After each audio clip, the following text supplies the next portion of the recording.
இந்த இயக்குனரை உதவி இயக்குனராக தெரியும். ஒவ்வொரு முறையும் கிராமத்துல இருந்து நானும் புறப்பட்டு வந்துட்டேன் பாரதிராஜா சார் மாதிரின்னா எனக்கு பயங்கர பொல்லாத கோபம் வரும். ஏன்னா அவர் அந்த மாதிரி புறப்பட்டு இங்க திடீர்னு அதிர்ஷ்டத்துல வந்த ஆள் இல்ல. அவருடைய உழைப்பும் அவர் ஏறிய ஒவ்வொரு படியின் எண்ணிக்கையும் எனக்கு ஞாபகம் இருக்கிறது. என்ன விதமான பயிற்சி, ஒரு பிலிம் இன்ஸ்டிடியூட்ல கிடைக்கக்கூடிய எல்லா பயிற்சியும் எடுத்துக்கொண்டுதான் அவர் இங்கே வந்திருந்தார். புட்டண கனகல் ஆகட்டும், பாபு நந்தன் கோட் ஆகட்டும், பல கமர்ஷியல் சினிமாக்களுக்கு உதவி இயக்குநராக இருக்கட்டும், பாண்டியராஜன் மாமனாருக்கு உதவி இயக்குநராக இருந்திருக்கிறார், கிருஷ்ணன் நாயர் அவர்களிடம் உதவி இயக்குநராக இருந்திருக்கிறார். இதெல்லாம் எவ்வளவு பெரிய அனுபவம். அந்த அனுபவத்தினாலதான் வெறும் வேட்டி சட்டையோட வந்துட்டு இருந்த இந்த ஆளு ஒரு படம் எடுக்கிறேன்னு சொன்ன போது கதையை கேட்டதும் இந்த கதை எனக்கு ஏற்கனவே தெரியும் சொன்னது தூக்கி வாரி போட்டது. ஏன்னா அவர் உதவி இயக்குனராக இருக்கும் பொழுது ஒரு சின்ன உறவுமுறை பாசம், நானும் உதவி இயக்குனராக இருந்தவன் என்பதனால் ஒரு ஏதோ சகோதர பாசத்தில் ஒருத்தர் கதையை ஒருத்தர் சொல்லிக் கொள்வோம். அப்படி இந்த கதையின் முதல் பெயர் மயில் என்றுதான் இருந்தது. அந்த மயில் கதையை என்கிட்ட சொல்லியிருக்காரு. கதை தெரியுங்கிறதுனால வந்த அன்னைக்கே நான் ஒத்துக்கிட்டேன். எங்க அண்ணனை கேட்டாரு, என்ன திடீர்னு ஒத்துக்கிட்டேன் அப்படின்னு. கதை தெரியும் அப்படின்னு. இப்போ இவ்வளவு பெரிய கதைன்னு எனக்கு தெரியாது. அப்ப இவ்வளவு நீண்ட கதைன்னு தெரியாது. அப்படி தெரியாதனாலதான் ஒரு சிறுபிள்ளைத்தனமாக 16வது விழா எடுக்கலன்னு நான் பாரதிராஜா அவர்களிடமே கோவித்துக் கொண்டிருக்கிறேன். என்னங்க இவ்வளவு பெரிய வெற்றி விழாவே எடுக்கலன்னு. 36 வருடம் கழித்தும் இதற்கு விழா எடுக்கப்படும் என்பது அந்த தெரிந்திருந்தால் அப்படி சில்லறத்தனமா கேட்டிருக்க மாட்டேன் நான். எவ்வளவு அற்புதமான நினைவுகள். அத்தனை பேருமே ரசிகர்கள் உள்பட நினைவலைகளில் முதந்து கொண்டிருக்கும் ஒரு அற்புதமான விழா இந்த விழா. இதுல வேலை செஞ்சவங்க எல்லாருமே வெற்றி பெற்று இருப்பது, இல்லாதவர்கள் கூட வெற்றியை கண்டுவிட்டுத்தான் சென்றார்கள் என்பது ஒன்று. இங்கே வர இயலாதவர்கள் சார்பாகவும் நான் ரசிகர்களை வணங்க கடமைப்பட்டிருக்கிறேன். இதுல இளையராஜா மியூசிக் வரும், பாட்டுக்கு நடுவுல அந்த ஒரு சின்ன ஒரு ஜல்ராவோட ஒரு மியூசிக் வரும். இன்னைக்கு போட்டா அது நல்ல மியூசிக். 36 வருடத்திற்கு முன்னாடி அதிநவீன மியூசிக். எனக்கு தெரியும் அங்கே இருந்த தொழில்நுட்ப வசதிகள் என்ன என்று. அந்த ஸ்ரீதேவி ஒரு மாதிரி ஓடுறாங்களே, அது என்னன்னா ஸ்லோ மோஷன்ல எடுக்கணும்னு ஆசை, ஆனா அதுக்கான வசதி கிடையாது டைரக்டர்கிட்ட. எங்க 2 பேரும் இதுக்கு ஏதாவது எனக்கு ஸ்லோ மோஷன்ல தோணுது, என்ன பண்ணலாம்னா நாங்க ஸ்லோ மோஷன்ல போடுற மாதிரி நடிச்சோம். அதனாலதான் கொஞ்சம் தெரியும் அது. இப்படி பல ஆசைகள். அதாவது நிறைய புகை போடுவதற்கு கூட பட்ஜெட் ஜாஸ்தி இல்லாம இருந்த நேரம். அதுக்கு காரணம் ப்ரொடியூசருடைய சிக்கனம் என்று சொல்ல மாட்டேன். அவரால் என்றதை எல்லாவற்றையும் கொட்டித்தான் அந்த படத்தை எடுத்தார். அந்த தன்னம்பிக்கைன்னு சொன்னதுடைய முதல் நாயகனாக நின்றவர் தயாரிப்பாளர்.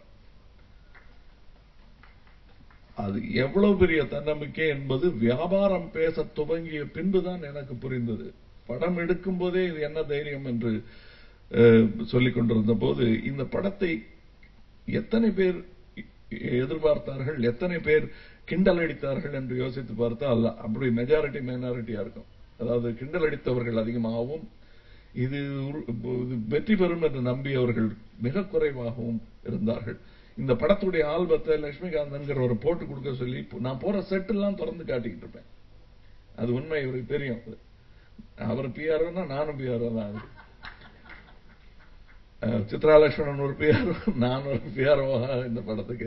பாருங்க எப்படி இருக்குன்னு நான் சொல்லிட்டே இருப்பேன். எல்லாரும் கிண்டல் அடிப்பாங்க. ஒரு வியாபாரம் தெரிந்த பண்டிதர் இடத்தில் இதை காட்டி இது பெருசா வெற்றி பெறும் சொன்னது சிரிச்சிட்டாரு அவரு. நான் அடிச்சு சொல்றேன் இது வெற்றி பெறாதுன்னாரு அவரு. அதே மாதிரி படம் ரிலீஸ் ஆனதும் இந்த பிளைஓவர்ல போயிட்டு இருக்கேன், ஸ்கூட்டர்ல ஓவர்டேக் பண்ணி அவுட்டுன்னு கத்திட்டு பண்ணாரு. பண்டிதரே சொல்றாரு அவுட்டுன்னு. மறுபடியும் காரை நான் ஓட்டிட்டு இருந்தேன், காரை ஓவர்டேக் பண்ணி எது என்ன அவுட்டுங்கிறீங்க, கோவணத்தை உருவிட்டேன் அப்படின்ட்டு போயிட்டாருங்க. என்னடா அது, நம்ம கோவணம் பரவாயில்ல, தயாரிப்பாளர் கோவணம் என்ன ஆகுது அப்படின்னு பயந்துட்டு இருந்தேன்.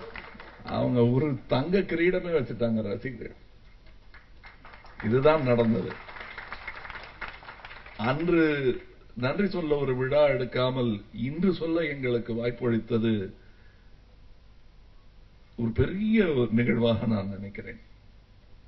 அது இத்தகைய ஒரு விழா இனிமேல் நடக்காதுன்னா சொல்லுவாங்க, ரொம்ப ரேர். இனிமேல் நடக்கணும், பட் இந்த மாதிரி நடக்கிறது ரொம்ப ரேர். அதே மாதிரி நண்பர் ரஜினி அவர்கள் படம் இன்று ரிலீஸ், இன்னொரு படத்துக்கான ஆரம்ப விழா. அது எங்களுக்கு இது புதுதில்லை. அந்த காலத்தில் இப்படித்தான் நடக்கும். ஒரு பக்கம் சில்வர் ஜூப்ளியோட இன்னொரு படம் பூஜை போட்டுட்டு இருப்போம். இப்பதான் ரொம்ப ஸ்லோ ஆயிட்டோம் ரெண்டு பேரும். அது வயது காரணம் அல்ல, முதலீடு காரணமாக எங்களுக்கு பயம்.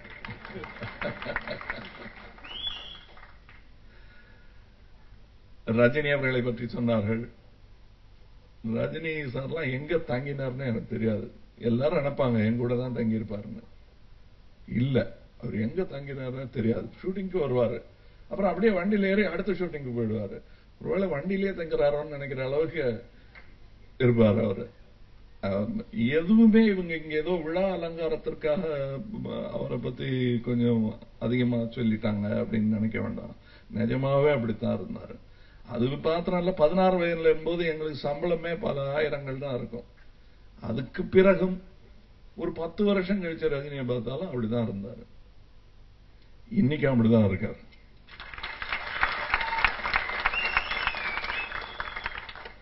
நல்ல வேளையாக இடைத்தரகர்கள் பலர் இருந்தும் எங்கள் நட்பும் அப்படியே இருக்கிறது.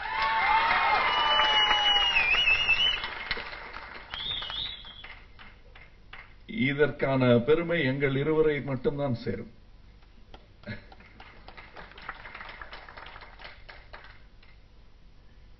ஏனால் நான் செய்த நட்பெல்லாம் நீங்கள் செய்த அன்பின் பலன். அவ்விடமும் இவ்விதமாகவே இருக்கும். இதில் ஸ்ரீதேவியும் வந்திருந்து ராஜாவும் வந்திருந்தா சந்தோஷமா இருக்கும். ஆனால் அவர்கள் வராத காரணத்தினால் நாங்கள் வந்திருக்கிறோம் அவர்கள் சார்பாக. அற்புதமான பல வெற்றிகள் திரு ராஜ்கண்ணன் அவர்களை வந்து சேர வேண்டும் என்பது என்னுடைய ஆசை. அது காரணம், எனக்கு கஷ்டமா இருக்கும்போது அவர் குரல் கொடுத்தாருங்கிறது மட்டும் இல்ல, எனக்கு இருக்கும் தன்னம்பிக்கையே இது போன்ற நல்லெண்ணம் உள்ள நண்பர்கள் இருப்பதுதான். எனக்கு ஏதோ தனியா ஒரு கர்வம் இருப்பதாக நினைக்க வேண்டாம். இவர்கள் கொடுத்த தைரியத்தில் தான் நான் நின்று கொண்டிருக்கிறேன், நான் பேசிக் கொண்டிருக்கிறேன். எனக்கு நல்ல நண்பர்கள் இருக்கிறார்கள், நிறைய ரசிகர்கள் இருக்கிறார்கள் என்ற நம்பிக்கையில் நான் பணிவுடன் வேலை செய்து கொண்டிருக்கிறேன். இதை தயவு செய்து கர்வமாகவோ ஆணவமாகவோ நினைத்துக் கொள்ள வேண்டாம். இந்த நம்பிக்கை தான் என்னுடைய ஊக்க சக்தி, ஃபியூவல். அது என்னை ஓட்டிக் கொண்டிருக்கிறது. அதற்கு என் தலை தாழ்ந்த வணக்கங்கள்.